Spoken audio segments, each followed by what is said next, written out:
G'day there once again viewers, this is your mate Kamikaze78 here, come to you guys with some more Planetside 2 content. Today guys, we're going to be taking an in-depth look at one of my most anticipated weapon reviews to this day, the NS-66 Punisher. This brand new bullpup SMG has been released to the soldiers of Raxus across all factions and can be acquired for 1000 certification points or 799 Daybreak coins. As far as today's review's structure is concerned guys, we're going to start off with a quick TLDR of the review for those who don't want to sit through what is going to be one of my longest reviews to this date. But for those who do want to join me in the nitty and the gritty, we're going to follow up with a discussion on the stats of the weapon and then go through some thoughts and strategy for how I would use it in battle, including some discussion on its unique grenade launcher. And to close things off, we'll quickly go over the attachment options available to the Punisher and see what best augments the weapon for its intended role. But for those who want to be in and out of here with some basic knowledge on the weapon to use it in game, let's quickly discuss what the Punisher brings to the ballpark in a TLDR review. The Punisher is a very compact and nifty SMG that brings a lot of utility and even firepower to the user. The standout feature here of the weapon that I'm sure many of you have noticed is the integrated underbarrel grenade launcher, which by default will fire a HE underbarrel grenade similar to that of the attachment available on the S-series assault rifles and carbines for your factions, only with a little bit less firepower by comparison.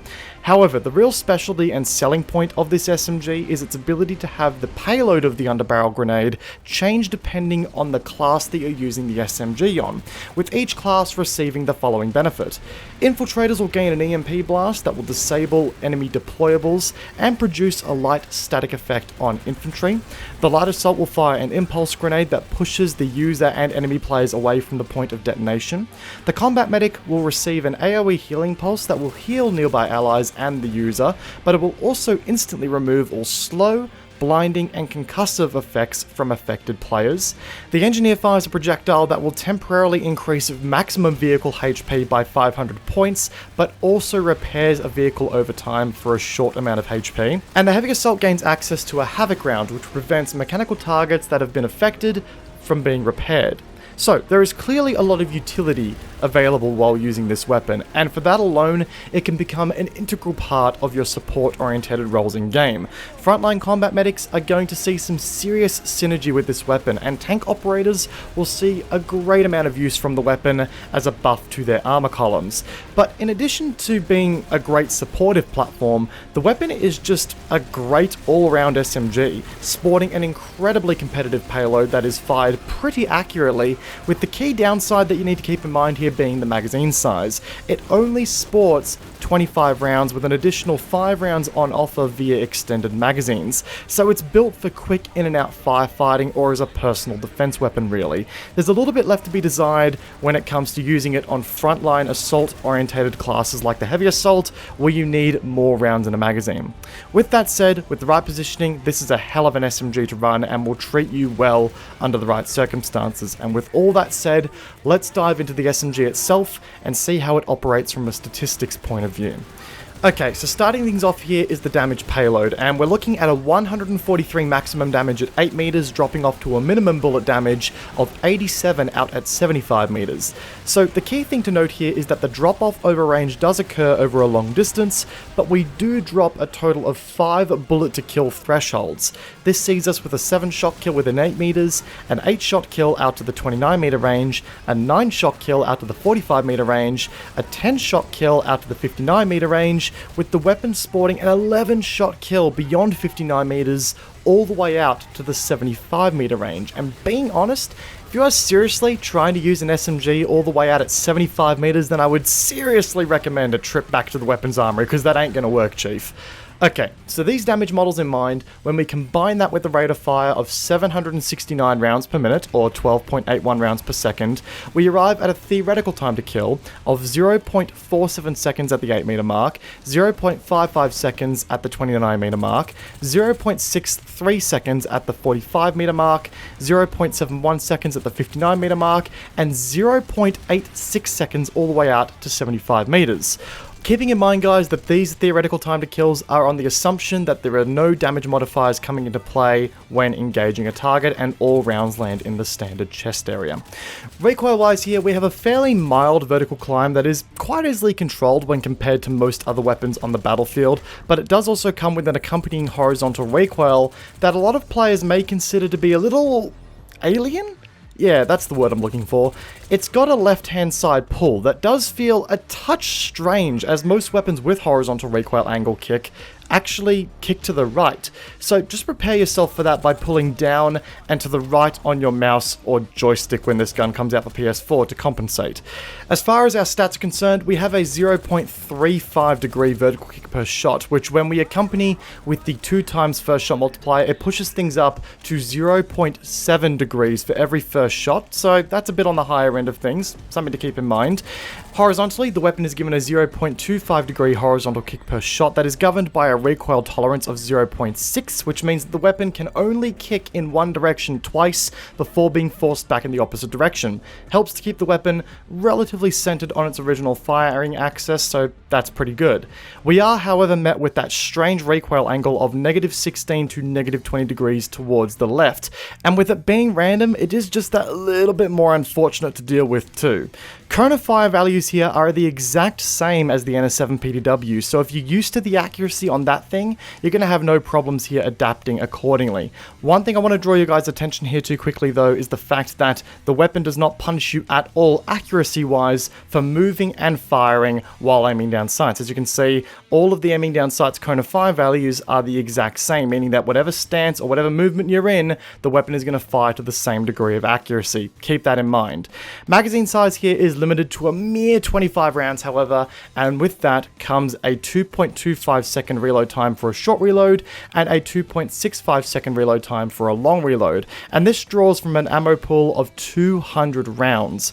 In addition to that, the weapon has a 350 meters per second muzzle velocity, which is actually the slowest in class across all SMGs in the game right now. It's a new record holder, to believe it or not, and it also has a 0.75 times aiming down sights movement multiplier. Okay, so that there is the Punisher from a statistics point of view. Where does that leave us with this thing? Well, let's address the actual weapon that's in play here first, and then go over the underbarrel slot, because we are effectively dealing with two different kettle of fish here. Yes, the underbarrels are awesome, but I wouldn't take this thing over the others that are in the arsenal already based on those underbarrels alone. The core weapon itself needs to be worth using, so it's important to understand what the weapon is and how to use it first before picking it up just based on the underbarrels alone. And quite frankly, guys, there is no other way to word it really. This thing is a damn beast, but only on the proviso that you play to its strengths and not try and force it into a situation where it isn't comfortable. When you look at all the stats that are here, it's clear that this thing is built to be a CQC-orientated guerrilla warfare powerhouse that scores a kill or two if your aim is on point, and then quickly retreats to reload. And then you rinse and repeat that process.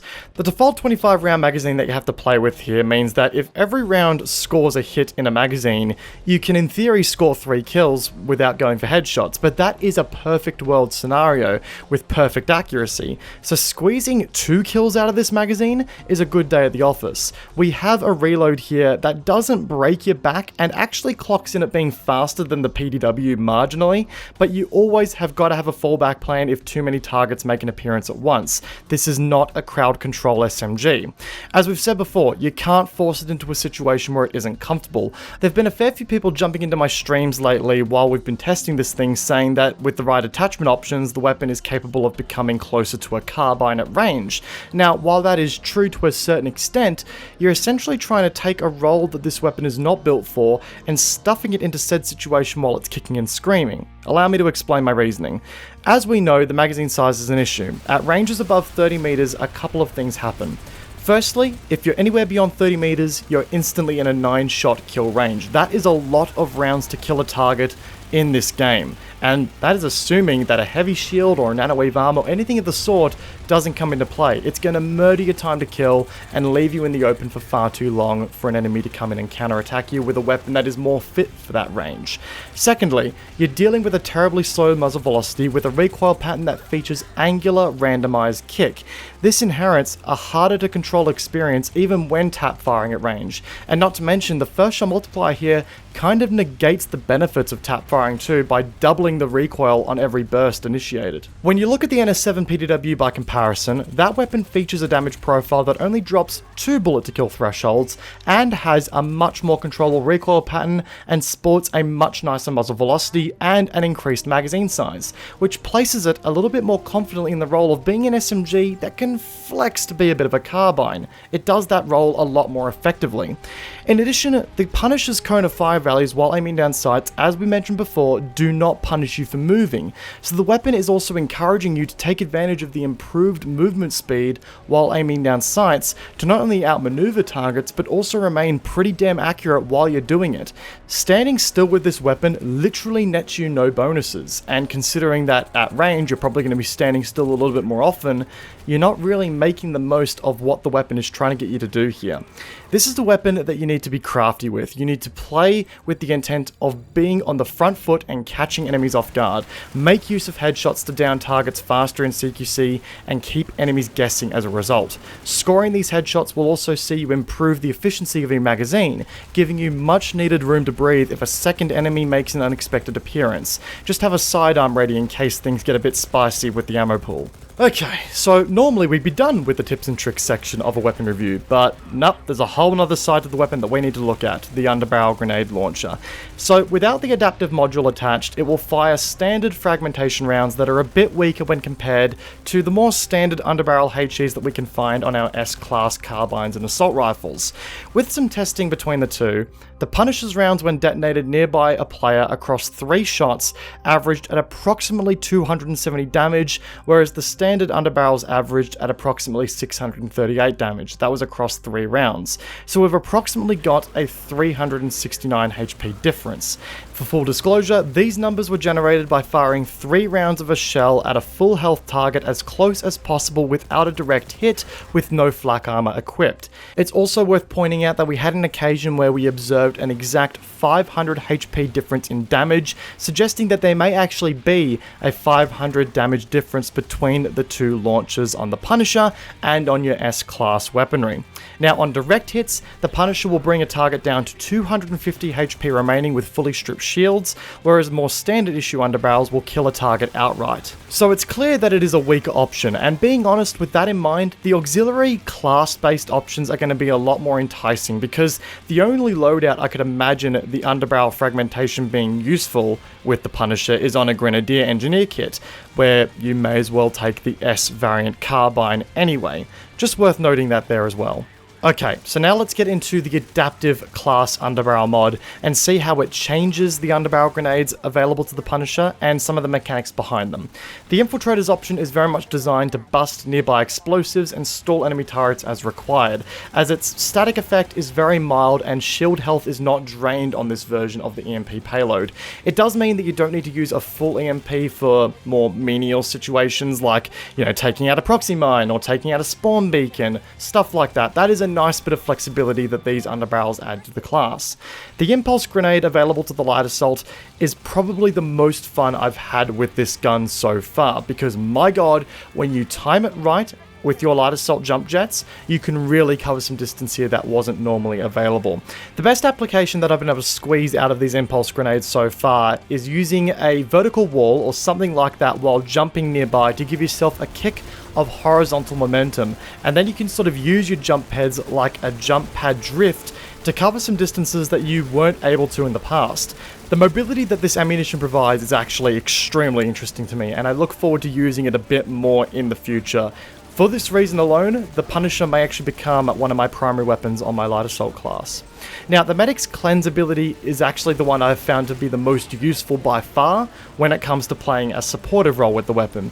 When you hit allies with it, it appears to heal anywhere between 280-ish to to 310-ish HP based on initial testing.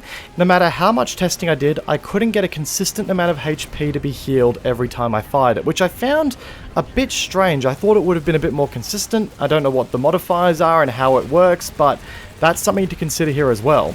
The real party piece here is being able to negate flash grenades and concussions, which makes this an excellent option to bring to a point room hold with your squad. Having at least one medic with this thing in battle is going to be amazing in squad play, and I think will become a true piece of the meta when it comes to capturing bases. It also works great at complementing a medic who is running something like a carapace build and needs a little bit of extra kick of HP. Trust me, I've been running this SMG on my carapace combat medic, and that extra ammo type and the healing it provides has really gotten me out of thick situations quite quickly. Now, the engineers was interesting and by far the hardest to work out. Off the bat, hitting a vehicle with this thing will grant a 250 HP repair over time, which when paired with repair grenades and dedicated repairing from an engineer's tool, it can add up really quickly. Now, when a vehicle is at full health, it will also receive a soft HP boost of 500 HP for 6 seconds before losing the effect. However, if the vehicle is damaged, it appears to apply this boost based on a percentage of the vehicle's total health pool available. From what I can tell, it appears to be based on 10% of the vehicle's total health relative to how damaged it is from maximum health. But being completely honest guys, this is still a bit wishy-washy. I had a little bit of trouble working out exactly how this worked, but I believe 10% is the golden number at the moment. But take it or leave it, that's a bit hit or miss at the moment. Now, heavy assaults get access to the Havoc rounds that stop enemy mechanical items from being repaired for 6.5 seconds, and this has certainly created some hilarious moments in-game for me lately. I've secured many max kills by using this correctly, but this also requires you to run an SMG on a heavy assault, and that right there is the problem in itself. The weapon isn't really built for the frontline role like we said earlier that the heavy assault just needs to fill in a squad, and that's thanks to its limited mag size. So it makes it a bit more difficult to justify taking this SMG on this class a lot. That's just something to consider for you guys. Anyway, that was a lot of information, but being honest, I knew that this was going to be a longer video thanks to the nature of the weapon. Let's quickly wrap up the review with some attachment options discussions.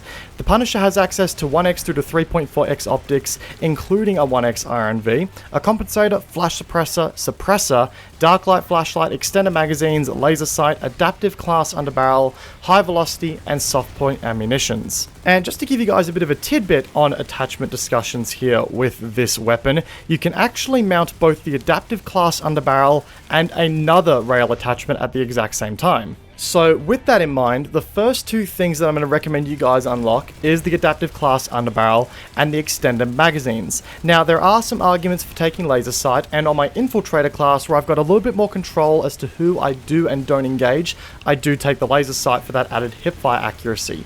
But for situations where I feel as though I'm going to need those extra 5 rounds, just in case that second person comes along that I'm not ready for, it gives me that extra little bit of breathing room. So extended magazines are certainly a powerful option to take, and the adaptive class underbarrel is just a no-brainer, considering just how much weaker the underbarrel HE grenades are by default with this weapon. Next up, I'm going to recommend you take soft point ammunition. Soft point ammunition bumps up the maximum damage range to 13 meters, and it does reduce the muzzle velocity, but at the end of the day, you really shouldn't be using this weapon at range anyway, so muzzle velocity is something I'm willing to write off. High velocity ammunition will give you longer damage drop-off range, but quite frankly, again, that's not going to help this weapon, and muzzle velocity doesn't really matter in tight-knit CQC firefights at the end of the day, so don't worry about it. When it comes to your barrel attachment, I would recommend taking either a suppressor or a flash suppressor, or hell, leave it blank as well. The suppressor is great if you're running something like an infiltrator, or if you're running a flash suppressor. If you find the muzzle flash to be a real pain in the butt, then you can take that as well. But a compensator sort of takes a fairly negative hit on the hipfire accuracy, which you want to preserve as much as you can with an SMG, and honestly, vertical recoil here isn't really enough of a problem to warrant taking the compensator. As far as your sights are concerned, honestly guys, I'd recommend sticking with the defaults. Honestly, these sights remind me of Titanfall 2's iron sights that is available on weapons. weapons, and I loved those sights back in that game, and I found the iron sights on this game to be my favourite after some testing. The 1X sight and the 2X do provide clear reticles as well if you prefer their designs, but I personally found my sweet spot to be with the standard default iron sights, so that would be my recommendation. And guys, with all that said, that's going to wrap up today's weapon review on the NS-66 Punisher, and being completely honest, if you had told me at the start of the year that I was going to do a 20-minute long weapon review on a weapon in a video game, I would have said you were lying, but here we are, about 20 minutes into the review. Sweet baby Jesus. Guys, this was a hell of a weapon to review. Lots of different things happening here, and I hope I was able to share that information with you guys in the cleanest way possible. If you enjoyed today's video, please feel free to give the video a like, and if you're new to the channel, consider backhanding the subscribe button whilst you're at it to support the channel as we continue to go forward. Guys, let me know what your favorite roles are to run with the Punisher. Are you enjoying it? What are your tips and tricks for using it? Let us know in the comment section down below. Once again, guys, I hope you enjoyed today's video. Peace out, and I will see you guys all in the next one. Take care, guys. Have a good one.